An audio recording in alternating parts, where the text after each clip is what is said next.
Finally, you can combine these all. Then you can express any sentence.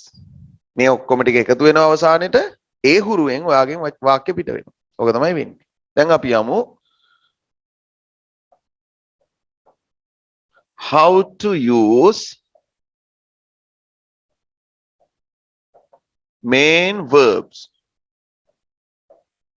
in 12 tenses. 12 tenses. හරි. මේකේ chart එක දැන් ඔන්න අපි අඳිනවා. අංකයත් එක්කත් මතක හිටිනවා ඒතර අහවල් තැන කියලා. හරි? 9 10 11 12. right. දැන් මෙතන එන ප්‍රශ්නේ අර මුලින්ම මම කියපු විදිහට අර මනසේ නිර්මාණය වෙලා ඊට පස්සේ මොකද්ද මේ හිතේ හැඟීම නිර්මාණය වෙලා මනසට ඇවිල්ලා මනස කියන්නේ මොලේ විසින් මොලේ තමයි දැන් අපිට මේ ඉංග්‍රීසි භාෂාවට මේක පරිවර්තනය කරලා පිට කරන්නේ. එතනදී උවමනා වෙච්ච දෙයක් තමයි helping verb එක ඊට පස්සේ verb එක. දැන් verb එකේ ස්වරූපයන් තෝරගන්නේ කෙසේද? වේලාසනින් ඕගොල්ලෝ ඉගෙන ගත්ත ක්‍රියාපදයක අවස්ථා පහක් ගැන. දැන් මෙතන තියෙනවා අවස්ථා 12ක්. පහෙන් පහ කොහොමද 12ට දාන්නේ? අපි හිතමුකෝ තින්ත භාජන පහක් තියෙනවා කියලා. හැබැයි දාන්න මට තියෙනවා භාජන 12ක්. ඒ කියන්නේ එහෙනම් සමහර වෙලාවට එකම පාට දෙතුන් පොලකට එන්න පුළුවන් කියන එකනේ. නේද? හරි. කොහොමද ඒක හදාගන්නේ? මෙතන positive සඳහා V1. මෙතන positive VS negative V1. මොකද්ද මේ කතාවෙන් කියන්නේ? මේ කතාවෙන් කියන්නේ ළමයි හරිද? මෙන්න මෙතන ඉරෙන් උඩ කවුද හිටියේ කියලා මට කියන්න පොඩ්ඩක්. ඉරෙන් උඩ කවුද හිටියේ? helping verbs වල හිටියේ do. ඒ do පාවිච්චි කරන්නේ කාටද කියන්නකෝ? pronouns වලින්. IVU දෙයට. IVU දෙයට තමයි do පාවිච්චි කරන්නේ. හරිද? හැබැයි positive නම් do පාවිච්චි කළේ නැහැ. පාවිච්චි කරනවා නම් කරන්නේ ඒගොල්ලන්ට. ඒ වෙන අවස්ථාවලදී. දැන් මෙතන කියනවා positive උත් එක්ක ක්‍රියාපදේ පාවිච්චි කරන්න ඕනේ මොකද්ද කියලා. කාටද? ඉරෙන් උඩ අයට. එහෙනම් මෙතන ඔයාලට පුළුවන් මේක ගැන පොඩි අයිඩියා එකක් ගන්න ඕන නම් මෙන්න මෙහෙම දෙයක් කරන්න. I V U they කියලා. මෙතන VS ලියලා තියෙන්නේ මේ පාටින්නේ.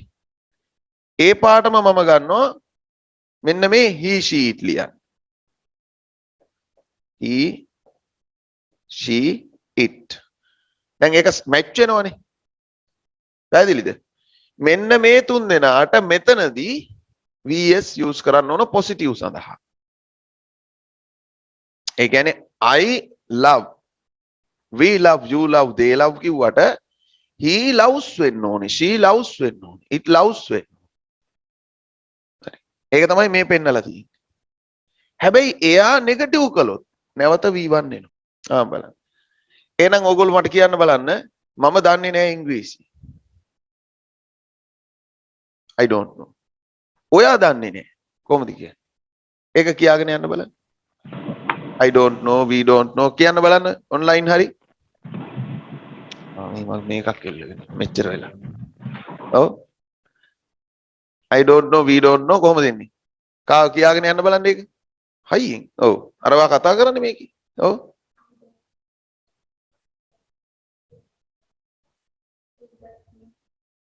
he does මොකද්ද වෙන්නේ? don't වගේ does ට මොකද වෙන්නේ? doesn't. it doesn't know. ඔක positive කිව්වා නම් මොකද වෙන්නේ? I know. කියන්න බලන්න දැන්. I know. ඊටු ටිකක් කියන්න. I know, we know, you know, they know, he knows, she knows, it knows. අන්න. එතකොට positive නම් මොකද වෙන්නේ? එහෙම වෙන්න ඕනි.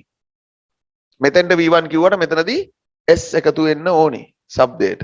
V එකට දැන් මෙතන ලියලා තියෙන්නේ verb singular කියලා. හොඳයි. අපි තව පැත්තකින් හිතේ හදාගමු verb එකට શબ્දයක් එන්න ඕනි. he she it එක්ක. කොහෙදිද? මෙතනදී විතරයි. දැන් මෙහෙත් ඉන්න පුළුවන් I you the he she it ඉන්නවනේ. එතන ওই කතන්දරේ නෑ හොඳේ. future එකෙත් ওই කතන්දරේ නෑ. මේ මෙතන විතරයි. මෙතන විතරක් කියන්නේ මොකද්ද මෙතන කියන්නේ? මෙතන කියන්නේ අපිට එන අදහසක් අපි සරලව කියන විට. එතෙන්ද verb එකේ sub දෙන්න ඕනේ I you the නෙමෙයි he she it සඳහා. කියන එක තමයි මේ chart එකකින් කියන්නේ. මේ ලොකු කතාවක් මේ කෙටියෙන් කියලා තියෙන්නේ. ඒතර ඔයාලා දන්නවා මුල ඉඳන්ම උඩ හිටියේ do යට හිටියේ does ඒවා යූස් කළේ මෙන්න මේ බෙදීමට. හරි. එහෙනම් මේ තුන් දෙනාට තමයි මේක එන්නේ. ඒ තුන් දෙනාම නොකරනවා නම් යමක් නැවතත් අපි යූස් කරන්නේ මේ. හරි. කරන්නේ නැත්තම් බලන්නකෝ. she knows කිව්වට එයා දන්නේ නැත්තම් she doesn't know.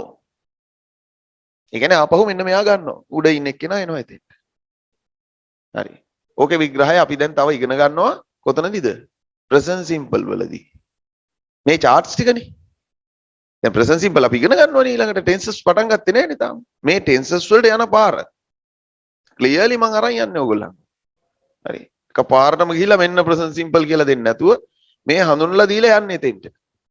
ඔක්කොම. හරි. positive සඳහා V2 I went I told you I got I understood. හරි. මේ තියෙන්නේ I selected I bought I brought I brought කියන්නේ මොනවද? ටක් ගාලා සිංහලෙන් කියන්නේ. කාටද කියන්න පුළුවන්? මම මිලදී ගත්තා. මම මිලදී ගත්තා මං ගෙනාවා. I bought and brought. එතකොට buy ගේ V2 V3 bought උනා, bring ගේ V2 V3 brought උනා.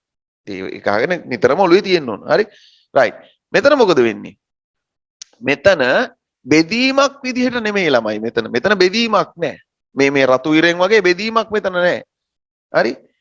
V2 කියලා වෙන විදිහකට ලිව්වොත් අපිට ඊට සාමාන්‍ය විදිහට ලියන්න පුළුවන් කහපාට නැවත V1 මෙතන එනවා කියලා negative and question. මෙතනත් මේ negative question නෝදේ. මේ සඳහා ඉන්නේ මොකද්ද? V1 negative අදහස් වලටත් හරිද? question වලටත් අපි ගන්නවා V1 නැවත. දැන් future ගැන අපි කතා කරපු නිසා අවශ්‍ය නැහැ අමුතුවෙන් මොකද්ද වෙන්න ඕන? positive ද negative ද වැඩක් නැහැ V1ම තමයි. පැහැදිලිනේ? V1. ඒ කියන්නේ මේකට ගියාම මොකද උනේ? I will go, we will go, you will go, they will go, he will go, she will go. she will goes එහෙම කියන්න එපා මේකේ පුරුද්දට. දැන් අපි මෙතෙන්ට එනවා. හරි. මෙතෙන්ට ආවහම දැන් ඔන්ලයින් ගැටලු තියෙනවා නම් අහන්න මගෙන් උඩ තීරුවේ. ඔයාලත් ගැටලු තියෙනවා නම් අහන්න මගෙන් උඩ තීරුවේ මොනවා හරි. ගැටලු නැද්ද? තියෙනවා නම් අහන්න. right? දෙවෙනි එකට අපි යනවා. දෙවෙනි එකේ අපි ගන්නවා මොකද්ද? ක්‍රියාපදය කිසිම දෙයක් හිතන්න දෙයක් නැහැ. හරිද? හරිම සරලයි. VING. verb ing. මේක පොඩ්ඩක් ඉන්න. පාට හදාගන්න වෙනස් කරලා පුළුවන් නම් highlight කරගන්න. මම මෙතනින් පාට වෙනස් කරනවා. හරිද? ඔයාලා මේක highlight කරගන්න හේතුවක් තියෙනවා ඒකට. මතක හිටින විදි මේ. හරි? ඔන්න ලේසි. මම මෙතන ලියනවා verb ing කියලා. හරි? මේකේ තියෙන විශේෂත්වය තමයි present එකෙත් verb ing, past එකෙත් verb ing, future එකෙත් verb ing. කිසිම වෙනසක් නැහැ. වෙනස් වෙන්නේ කාගෙන්ද? උපකාරක පද වලින් පමණයි. හරි. I am teaching, I was teaching. I will be teaching. Now I am sleeping. Yesterday I was sleeping. Tomorrow I will be sleeping. ඒක හරිම සරලයි. හරි. ක්‍රියාපදය ing වෙනවා. අර am is was will be වෙනස් වෙනවා. ඔන්න. එහෙනම් මේක මොකද්ද වෙන්නේ? හරි ලේසි. මෙතනින් දැම්මා verb ing. මෙතනත් ලිව්වා verb ing. දැන් ඕගොල්ලන්ට ලේසි වෙන්න මම එක පඩියක් පහළට පයින්නවා එකපාරට. ලේසි වෙන්න මේක කරන්න. ඒ මොකද්ද?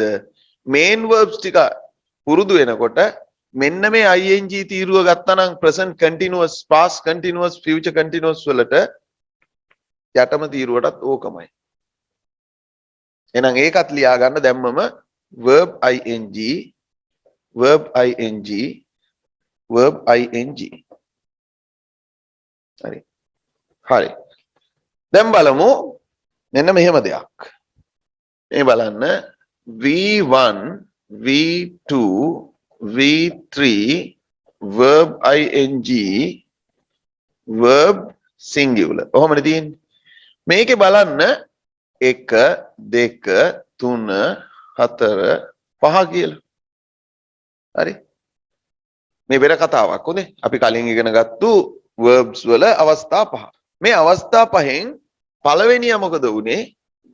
මෙතන ආවා මෙතන ආවා මෙතන ආවා මෙතන උඩ තුනේම යා ගැවසුණා. වෙන කොහෙවත් ගැවසෙන්නේ නැහැ. ඔන්න යාව කැපුවා. හරිද? වෙන කොහෙවත් නැහැ. දෙවනියට මොකද වුනේ?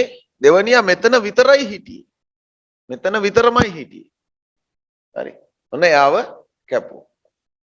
හරි. දැන් මොකද්ද අපි කරලා තියෙන්නේ? verb ing දාලා තියෙනවා. verb ing දාලා තියෙනවා මේ තැන් 6කට. 12න් 6ක්ම verb ing. ඒකත් මතක තියාගන්න. ඒතර continuous line එකේ ඉන්නවා perfect continuous line එකේ ඉන්නවා. හරි. දැන් හිතේ මම මේ ගොඩනගන ඕගොල්ලන්ගේ බොහෝම ක්‍රමානුකූලව. හරි. ඊට පස්සේ අපි එයාව එහෙනම් ඔන්න කපා හැරියා. හරි. දැන් ඉතුරු වෙලා තියෙනවා දෙන්නේ.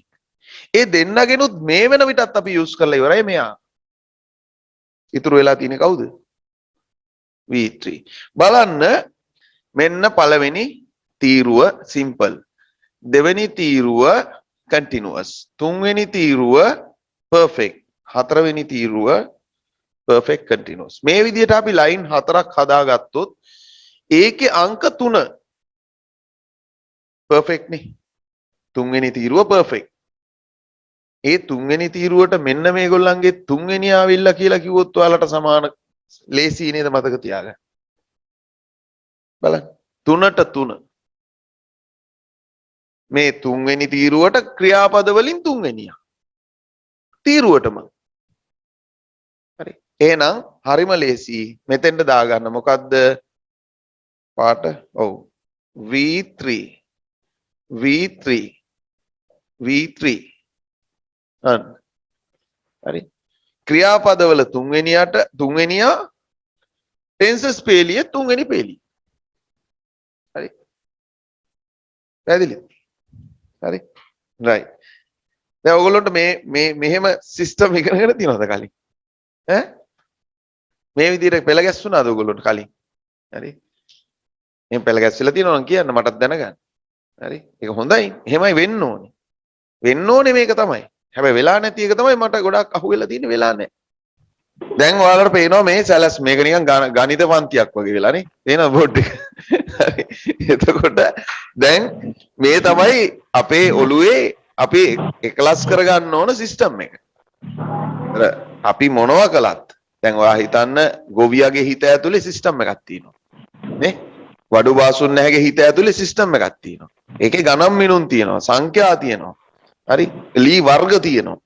නේ? එතකොට හැඩතල තියෙනවා. එතකොට කරන පිළිවෙල තියෙනවා. අපි දන්නේ නැහැ ඇඳක් හදනකොට ඉස්සල්ලාම යා ඇඳේ අර පොළු ටික හදනවද? ඇඳ නිකල් දෙක හදනවද? ඔය මයික් ඕෆ් කරගන්න ළමයි. මයික් ඕෆ් කරන්න. හරි. එතකොට අපි දන්නේ නැහැ මුලින්ම මොනවද කරන්න කියලා. එයා ගාව එහෙම සිස්ටම් එකක් තියෙනවා. මේ අපි ඉංග්‍රීසි ඉගෙන ගන්නවා වගේ. එහෙනම් අපිටත් මේ තියෙන්නේ මේ භාෂාවක් තමයි මේක. සිස්ටමැටිකලි අපි මේක මොලේට හුරු කරනවද? එහෙම නැත්නම් පරිසරයක් තුල කට්ටිය කවුරු හරි කියන දේවල් අහගෙන අපි ඒක පුරුදු වෙනවාද කියන ක්‍රම දෙක තමයි තියෙන්නේ. දැන් සුද්දාගේ ඔළුවේ මේක හැදිලා තියෙන්නේ මෙහෙම සිස්ටම් උගන්වලා නෙමෙයි. හරි. එයාට ඇවිල්ලා තියෙන්නේ කාලෙත් එක්ක හිමින් හිමින් ටික ටික අම්මා මෙහෙම කියනවා තාත්තා මෙහෙම කියනවා මල්ලි මෙහෙම කියනවා ඉස්කෝලේ ටීචර් මෙහෙම ළමයි මේ විවිධ අය එක්ක කාලෙත් එක්ක එයාට ඒක හුරු වෙලා. එයාගේ ඔළුව ඇතුලේ මෙහෙම සිස්ටම් එකක් විදිහට ඉගෙනගෙන නැති වුණාට මේ සිස්ටම් එකෙන් වෙන්නේ මොකද්ද? ඒ දේ අතනින් වෙනවා. ඒ දේ අතනින් වෙනවා. ඉතින් මේ දැන් මෙතන තියෙන්නේ අපි සිංහල භාෂාව පුරුදු වුණා කිසිම ආයාසයක් නැතුව ඉංග්‍රීසි භාෂාව අපි ආයාසයෙන් ඉගෙන ගන්න වෙලා තියෙනවා. හරි. එහෙනම් මේ සිස්ටම් ටික අපි දා ගන්න ඕනේ.